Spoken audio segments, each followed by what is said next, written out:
Monday. Good to have you on board, JD here. Hope you had a great weekend. Good to be back to work. It was one of those busy kind of weekends where you're like, I need some rest. Not that we're resting here. Nothing getting past us here on the program where intellectual anarchy is encouraged and nurtured for now. Marcelo working the dials, and as you can see from the Skype, a new angle. Is this, did we put the camera on your best side? Your better, because you have two good sides. Is this your better of your two sides? I have the no right idea. side? We moved all these monitors everywhere around here. Looks good. No, it's a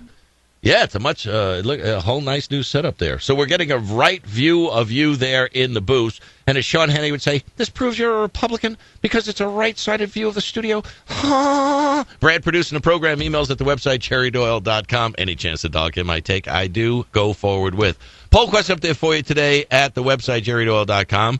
Rhode Island is attempting to become the first state in the nation to ban driving with a dog in the driver's lap.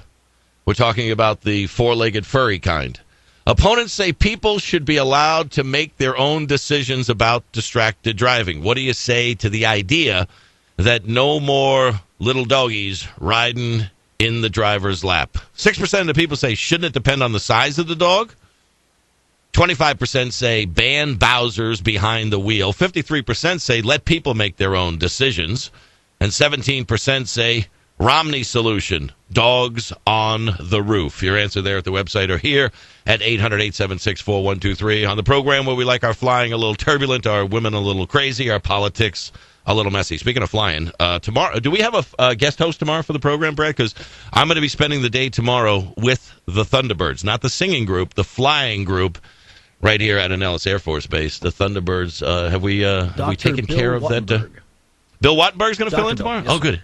Oh, he's a smart guy, so people will be able to actually listen to somebody who knows what they're talking about, as opposed to efforts. He's got a PhD.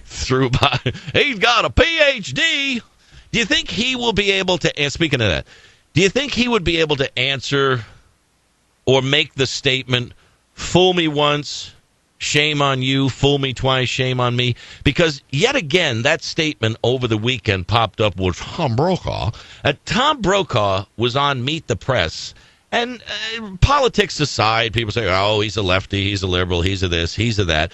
But somehow, in conversation where if your focal point isn't to make the statement, fool me once, shame on you, fool me twice, shame on me, Tom Brokaw and many other people just lose their marbles when it comes time to recite that time-worn phrase of fool me once. And with all due respect to the president, there's a real wariness out there. They've gone from having pneumonia now to having a kind of strong virus when they look at the economy.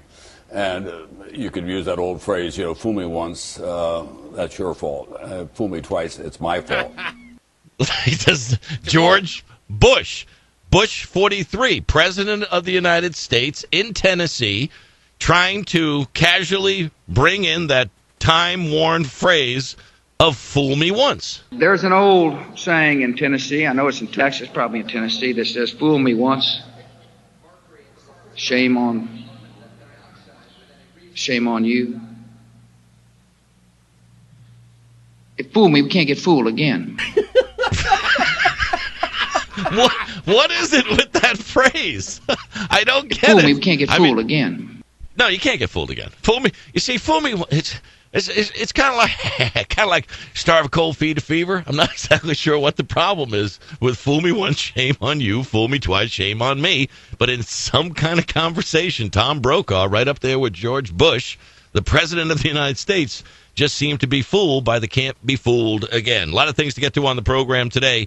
Your leased life, not L-E-A-S-T, but L-E-A-S-E-D. And it's an interesting piece on renting prosperity. How we used to be a nation of owners, and now we're shifting to be a nation of renters. And it's not just real estate. It's also cars and textbooks and clothing and lifestyles that we're adapting to based upon this, the worst economy since the Great Depression, and that maybe we have to rethink the whole notions of ownership, that maybe rentership is the new ownership, just as 60 is the new 40 and gray is the new black, and other lies that old bald guys like me try to tell. It's no. 60 is 60, and gray is gray, and never the two shall meet. Unless, of course, you have sufficient cash flow to confuse people and distract them from things other than what the reality is. We've also got the reality of the vanishing worker. Now, I've been listening to the Republicans play the blame game on the labor participation rate.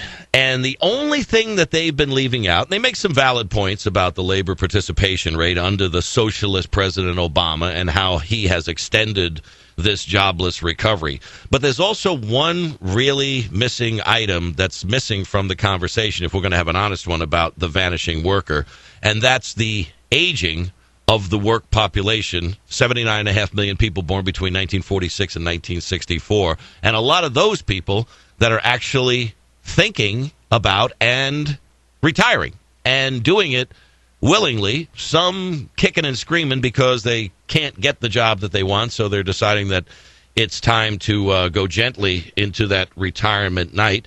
The other notions behind the retirement age would be the pace of job growth or lack thereof, second career income, not what it used to be because of income, not what it used to be, and people just saying it's really not worth it.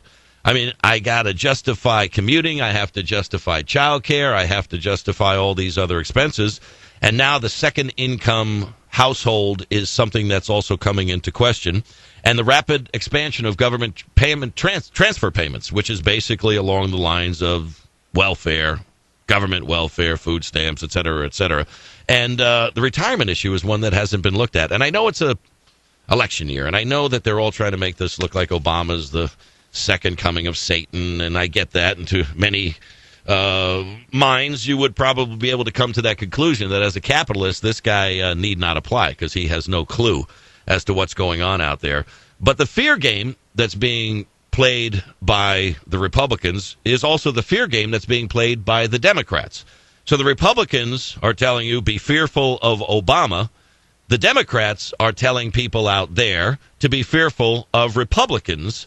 And Howard Dean on Face the Nation over the weekend was talking about our terrified nation, but more specifically, who is terrified? Women are terrified of what the Republicans are talking about. They're talking about basically stripping away their ability to have insurance pay for their birth control pills. Latinos are terrified of the Republicans because they seem to have a total tin ear when it comes to the basic needs of treating people with dignity.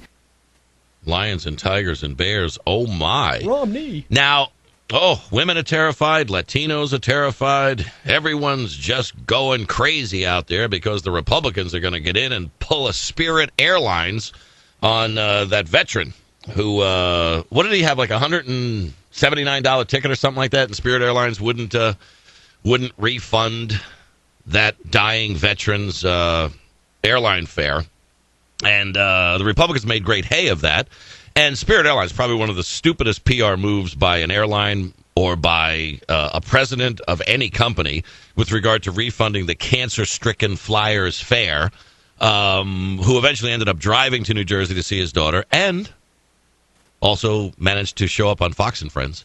But now the Republicans, I guess, are adopting Spirit Airlines' ideas going forward with regard to how they want to even further terrify women and Latinos. The GOP is planning on increasing Pentagon spending, and they also want to cut social spending. And one of the places they want to cut social spending, Meals on Wheels. I would have to say, if Spirit Airlines isn't in the right spirit in this, the worst economy since the Great Depression, why would you give the Democrats the opportunity to have the headline, Republicans want to cut Meals on Wheels? And guess what? They have plans to do it. Profiling, they say, doesn't work. This is in the news over the weekend. Financial institutions, they say, should be data mined and profiled because the Securities and Exchange Commission and other organizations just can't seem to get around to getting around to what they're supposed to be doing, which is to catch the bad guys. An interesting sidebar to that is a financial institution basically just has to say to the SEC, we're in full compliance with the regulations and all the money is in the customer's accounts. And the SEC signs off and goes, okay, they filled out the paperwork. But if they can data mine you for your credit card or they can figure out a way to get information on you. Like, do you ever get a call from a credit card company? Would you please call and verify use of your credit card because you made some purchase that was outside the parameters of what it is that you usually do? Well, they're thinking that that's the way we should be going with regard to financial institutions, and that we should use computer technology and programming as a way to financially profile these institutions as a way to get ahead of the next Bernie Madoff Ponzi scheme. Also in the news, we're going to talk at the bottom of the hour with Bruce Fine, Senior Policy Advisor to Ron Paul, constitutional expert, and we're going to get into what happened at the Nevada GOP convention over the weekend. Mitt Romney took 50% of the vote in the Nevada caucus. Ron Paul got 19. Mitt Romney was supposed to walk away with about 17 or 18 of the delegates. Out of the 25 available, Ron Paul was supposed to get 8. Funny thing happened on the way to the outcome of that convention. Ron Paul walked away with 22 out of the 25. And now the GOP is crying foul. The Paulinites, Paulinistas, or the Romulans, however you like to call yourselves, seem to be out politicking the grand old party when it comes to putting people in place that are trying to be a part of the movement as much as they are the man. Dr. Barbara Kellerman, Nicole Gelinas from the Manhattan Institute. That and a lot more to get to on the program today. I'm Jerry Doyle. Stick with me. Fool me once, that's your fault. Fool me twice, it's my fault. We don't get fooled again.